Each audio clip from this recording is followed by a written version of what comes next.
आणि मग तो रिक्षा काय आई बस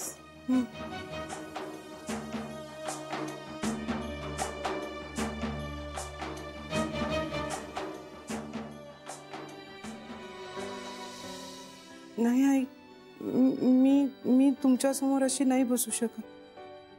काही दिखाऊपणा करण्याची गरज नाहीये. बस. नाही आई, मी दिखाऊपणा नाही करत आहे आई. खरंच मला असं वाटतं. म्हणजे मला असं आज नाही वाटत, मला असं नेहमीच वाटतं. मनापासून वाटतं की खरंच माझी लायकी नाहीये. आई तुम्ही खूप मोठ्या आहात आणि मी ना तुमचा आदर करते. मी तुमचा आदर करते कारण तुमचं सगळं बरोबर असतं आणि म्हणून तुम्ही जे सांगाल ते ऐकायला मी तयार आहे.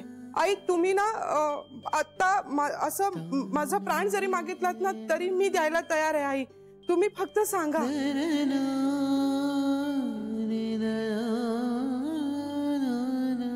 म्हणजे माझ्या कातड्याचे जोडे करून जरी मी तुमच्या पायात घातले ना आई तरी ते पुरे पडणार नाहीत आई.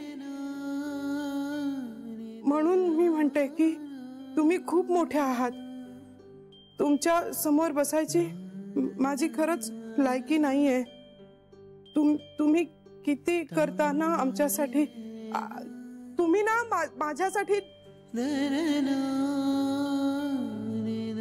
अशा देवाच्या जागी आहात आई. देवासारखे आहात तुम्ही माझ्यासाठी. छोटी जरा थांब, जरा शांत हो. खूप बोलतेस तू. अरे श्री, पण मी सगळं खरं बोलतेय.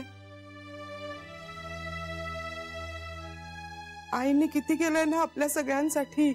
केलंय ना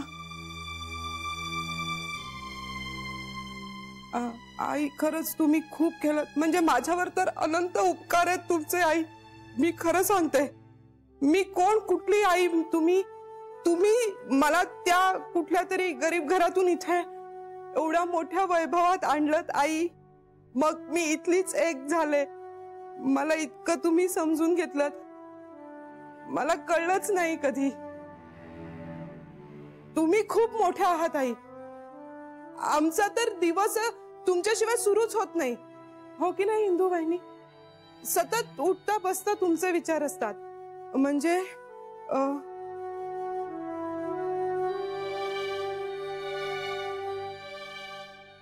आई आम्ही चहा पण पित नाही तुमच्याशिवाय, तुमचा विचार केल्याशिवाय. हो ना सरू? खरंच आई तुम्ही खूप केलं आमच्यासाठी. आम्ही तर घरबशा आहोत ना आई. तुम्ही एवढा मोठा गोखले गृह उद्योग सांभाळता, एवढं घर चालवता आई. तुम्ही किती करता. आमची काहीच कुवत नाही आई. खरं सांगते, आमची कुवत नाहीये. आम्हाला नाही जमणार कुणालाच.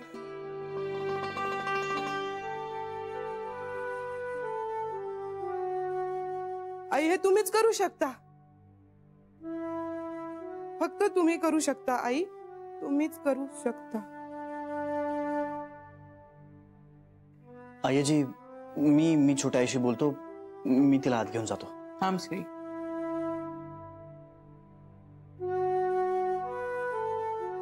इतरांनाही कळू दे माझ्याबद्दल तिला काय वाटतंय ते. खूप प्रेम वाटतं.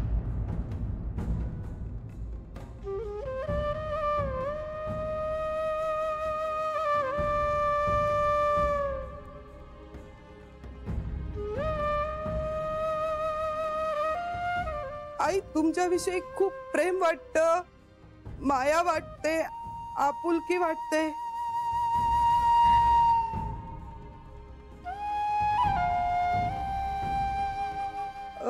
आदर वाटतो आई. आणि कधी कधी थोडी भीती पण वाटते. पण प्रेम वाटतं आई. कारण तुम्ही मला कधीच सुनेसारखं नाही वागवलं. तुम्ही नेहमी मला तुमच्या मुलीसारखं वागवलं. तुम्ही नेहमी म्हणता की जशी बेबी तशी मी. तुम्ही म्हणजे फक्त म्हणत नाही आई, तुमच्या कृतीतून पण तेच दिसतं.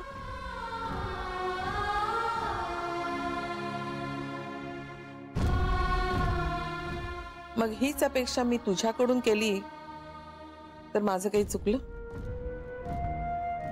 करा आई, तुम्ही खरंच अपेक्षा करा. तुम्ही सांगा मला तुमच्या काय अपेक्षा आहेत. आई मी सगळ्या पूर्ण करेन. सांगा तुम्ही आई, तुम्ही सांगा मी काय करू तुमच्यासाठी. माझ्यासाठी नाही शरयू, तुझ्यासाठी. तुझ्यासाठी एक गोष्ट करायला सांगितली होती मी.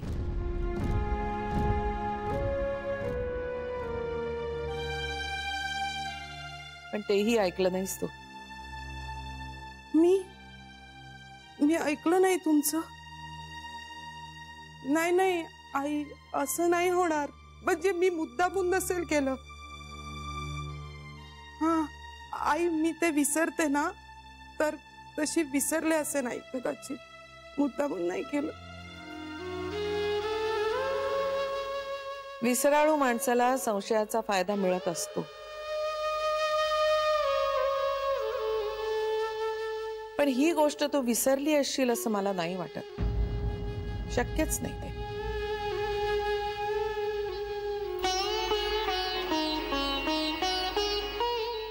कुठली गोष्ट आई, सांगा ना.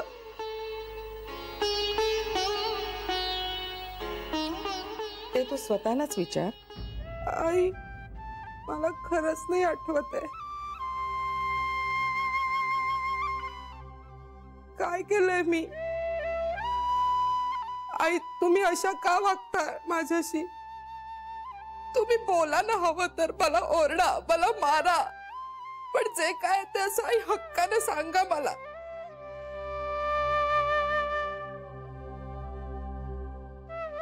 हक्कानं नाही, प्रेमानं, काळजीनं सांगितलं होतं तुला.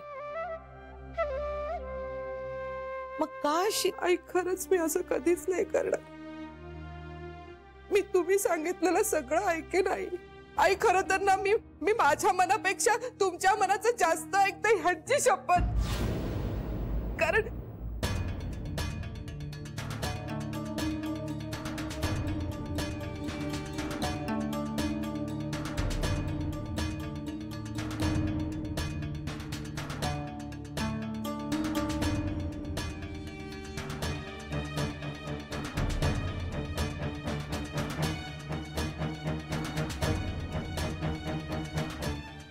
आई मी तुमच्यावर जीवापाड प्रेम करते आई.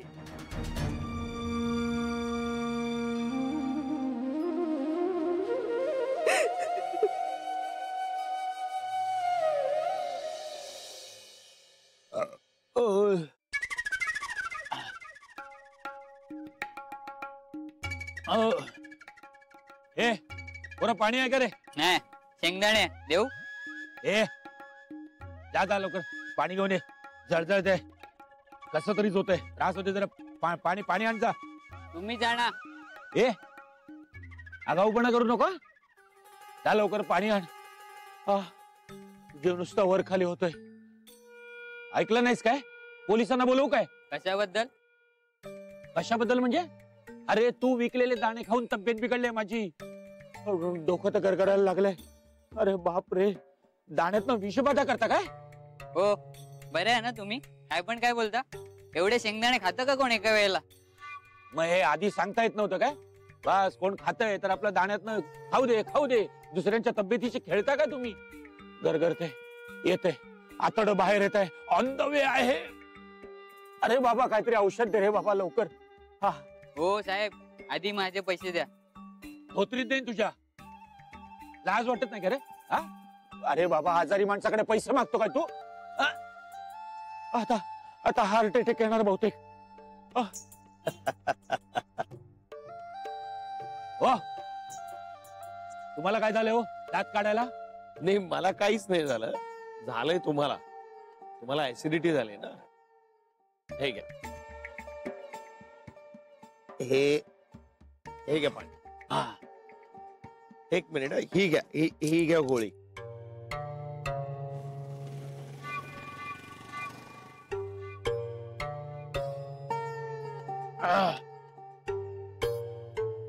पाहुणे थँक्यू.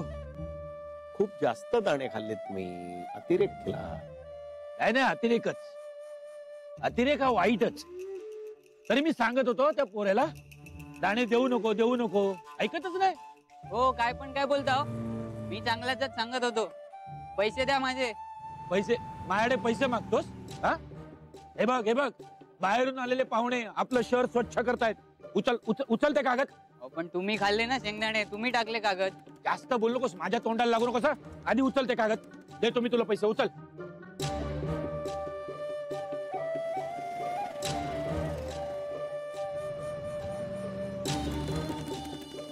हा, हे घे पैसे. अकला डोक्यावर पडलाय वाटतं. हा, अजून देऊ शेंगदाणे? आहे नको. पाहुणे, अजून एक गोळी आहे का तुमच्याकडे? खूप खूप गरज आहे हो. बरं वाटत नाही का अजून? नाही हो. हे बघा, थोडा वेळ लागेल. आणि अति औषधं कधीही घेऊ नये आणि कुठल्याही गोष्टीचा कधीच अतिरेक करू नये. माझी आई नेहमी सांगायची. मी ऐकलं नाही तो भाग वेगळा. माझ्या आईने तुम्हाला कधी काही सांगितलंच नाही. नाही, तिला माहित होतं काही सांगून उपयोग होणार नाही, आणि झालंही तसंच. सगळंच हरवून बसलोय मी. 2-2 बायका केल्या, पण त्यांचंही कधी काय ऐकलं नाही मी.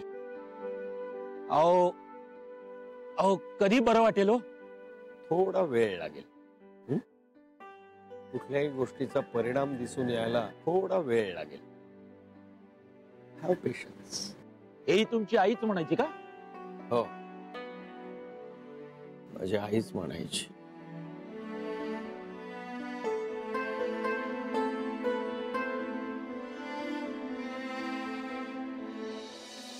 शरयू, तू लक्ष्मीकांतला भेटतेस हे आम्हाला कळलंय.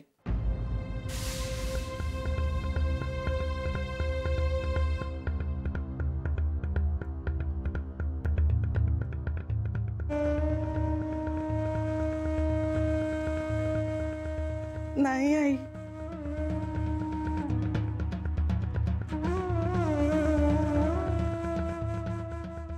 शरयू, आईजी,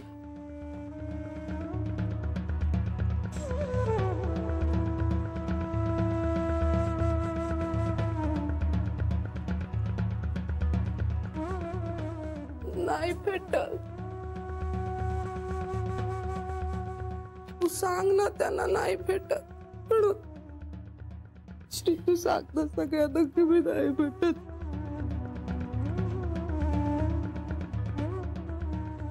छोटी आई, नाही म्हणू नकोस. मी आज स्वतः तुला काका बरोबर पाहिलंय.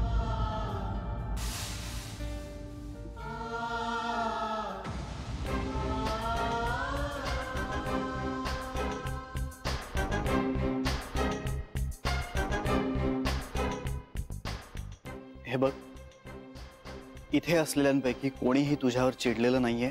तुला कुठल्याही प्रकारचा जाबही विचारणार नाहीये. फक्त आम्हाला तुझी काळजी वाटते. छोटी आई, जे एकदा घडून गेलंय ना ते पुन्हा घडायला नकोय. तुला त्या पुन्हा भयानक अवस्थेतून जायला लागू नये इतकंच वाटतंय मला. हा, पटतंय का तुला हे? छोटी आई, तू बोल ना. तू बोलायला हवंयस आम्हाला.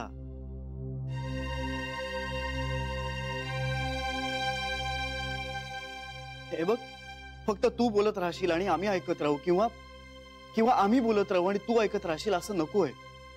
आपण सगळे मिळून बोलूया ना. खरं जे आहे ते बोलूया.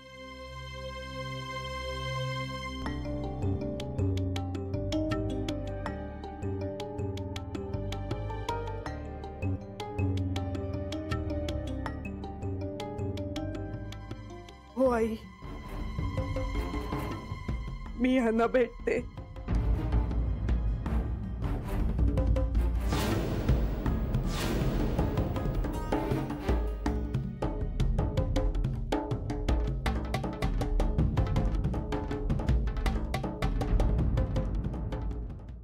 मी भेटते यांना. श्री यांना फार गरज आहे रे आपली. खरंच खूप गरज आहे. आपण सगळे इथे असे एकत्र आनंदाने हसत खेळत राहत असतो. ते किती काळ आणखीन असे एकटे राहणार आहेत. श्री त्याला खूप गरज आहे आपली. ही त्याची गरज आहे शरयू, आणि गरज भागवणारी यंत्र होत आपण त्याच्यासाठी. गरज संपली की दूर लोटेल तो तुला. नाही आई, आई खरंच असे नाही आहेत हे. किती वर्ष ओळखतेस तू त्याला?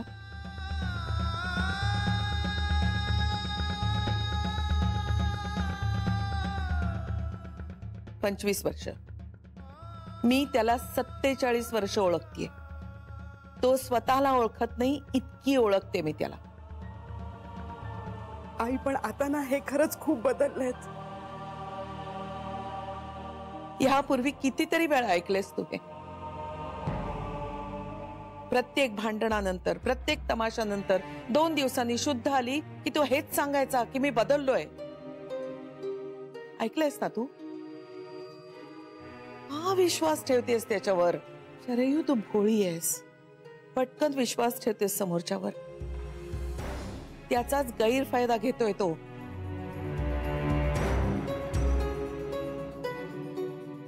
आई पण आता खूप काळ लोटलाय हो. आणखी किती दिवस ते असे एकटे राहणार आहेत? काळ लोटलाय म्हणून शहाणपण आलंच असेल अशातला भाग नाही शरयू. जर तो शहाणा झाला असता तर माझ्या इच्छेविरुद्ध तो तुला भेटलाच नसता. त्यामुळे तो बदललाय या संभ्रमात तू आणि मी राहायला नकोय. तेव्हा ही चूक पुन्हा करू नकोस. परत असं होणार नाही याची खबरदारी तूच घ्यायला पाहिजेस. आई असं नका ना म्हणू आई.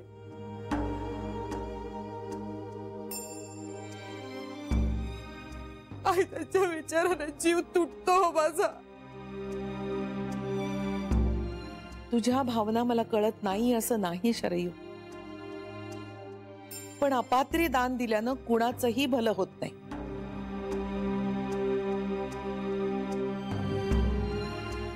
त्यामुळे यापुढे तू लक्ष्मीकांतला भेटायचं नाहीस.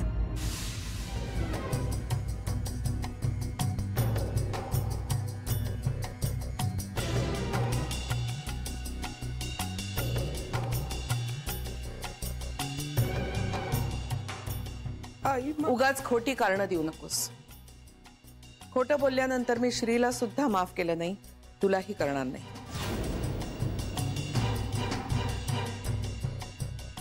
यापुढे मला न विचारता घराबाहेर पडायचं नाही.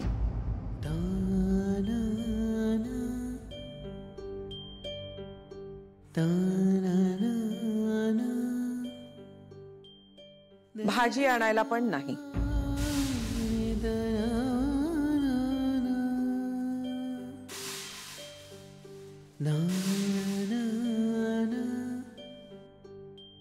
आणि माझ्या परवानगीशिवाय घराबाहेर पडलीस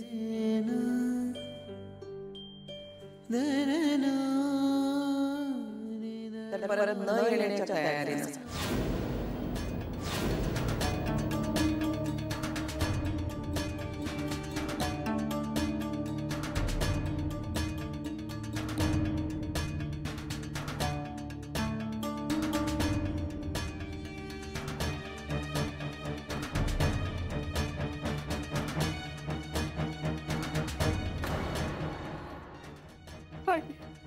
आई असं नका ना करू. आई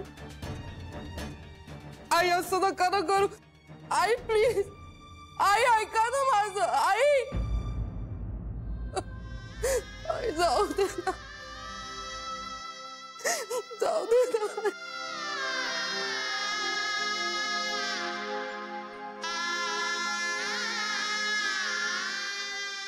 आई जाऊ दे ना प्लीज.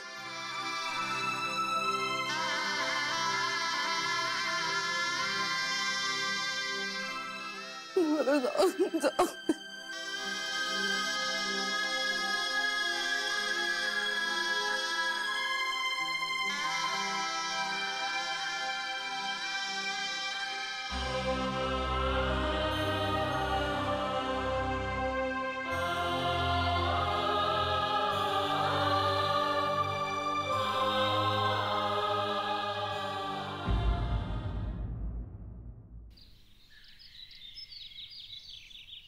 ताई दे ना ग, निवडू मी? बस ग जरा. हे पण काही म्हणा, काल मात्र मला पुन्हा एकदा आईचं कौतुक वाटलं. मलाही. खरंच ग, मला वाटलं होतं आई खूप चिडतील, शरूला खूप बोलतील, पण त्या किती शांतपणे बोलत होत्या शरूशी. तेच तर ना. आता तुम्ही माझ्यावर चिडाल, पण शरयू काल मूर्खासारखं बोलत होती असं वाटतंय मला. काही अर्थच नव्हता तिच्या बोलण्याला. या बोटावरचं त्या बोटावर. तिचं बोलणं ऐकून सुद्धा राग येत होता मला. आई कसा काय कंट्रोल करत होती तिचं तिलाच माहिती. नाही, पण मी आईना जे काय ओळखते ना त्यावरून सांगते, आई काल शरयूला काही बोलल्या नसत्याच. पण आतापर्यंत आपल्या घरात जेवढे वाद झालेत, मतभेद झालेत, त्यात कधीच आईंचा आवाज नाही चढला. त्या त्यांचं म्हणणं अत्यंत शांतपणे, नेमकेपणाने आणि खालच्या आवाजात सांगतात. आरडाओरडा करतो ना तो समोरचा माणूस. बरोबर आहे. काल सुद्धा आई शरूचं सगळं ऐकून घेऊन मग आपलं मत देत होत्या. तुम्हाला पटलं का ग शरयूचं म्हणणं?